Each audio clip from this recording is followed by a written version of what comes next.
Kilpailun kiristyessä meidän täytyy ottaa uusi suunta. Mutta sitten lopuksi se työ palkitaan. Minun nimeni on Juhani Koivisto. Minun nimeni on Kari Koivisto. Tämä on perheyritys. Me omistetaan tämä puoliksi 50-50. Meillä on tässä 20 vuotta, yli 20 vuotta historiaa takana ja kaikki nämä meidän investoinnit tehdään niin kuin meidän asiakkaiden kysynnän tarpeen mukaan. Aina vaan tarvitaan tarkempia ja tarkempia osia ja sen takia meillä pitää olla laadukkaat teräkset, joita me työstetään ja laadukkaat koneet.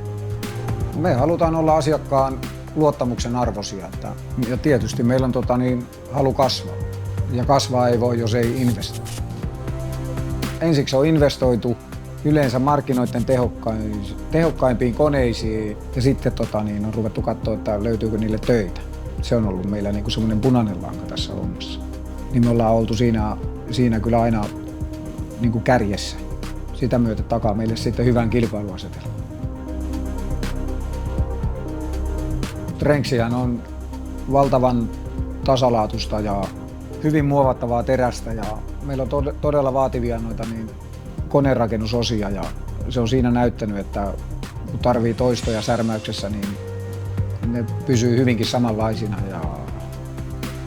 Kun materiaali on tasalaatusta, tasomaisuus on hyvä, niin sillä me taataan, että sitten se seuraava prosessi, esimerkiksi nyt vaikka robottihitsaus, niin se onnistuu hyvin.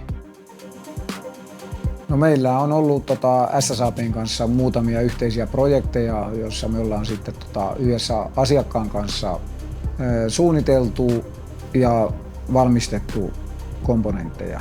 Ja niistä on saatu hyvää palautetta ja pystytty sitten, tai asiakas on saanut siitä hyviä hyötyjä. Ja samalla tietenkin nämä tämmöiset haastavat projektit, niin me ollaan saatu sitä kokemusta ja meidän ammattitaito on lisääntynyt. Ja sitten jos mietitään hyötyjä, niin on se, että asiakkaat kehittää tuotteita, niin Strengthsin kautta ne pystyy kehittämään yhä kevyempiä tuotteita, mutta jotka vastaavasti on myös lujempia ja kestävämpiä tuotteita. Lopuksi kun ollaan asioita testailtu ja yhdessä kehitetty asiakkaan kanssa ja myös SSAB:n kanssa, niin lopputulos palkitsee. Kun se tieto jää meille ja se SSAB:lle, niin sitten jatkossa tämmöiset haasteet ei ole enää niin vaikeita.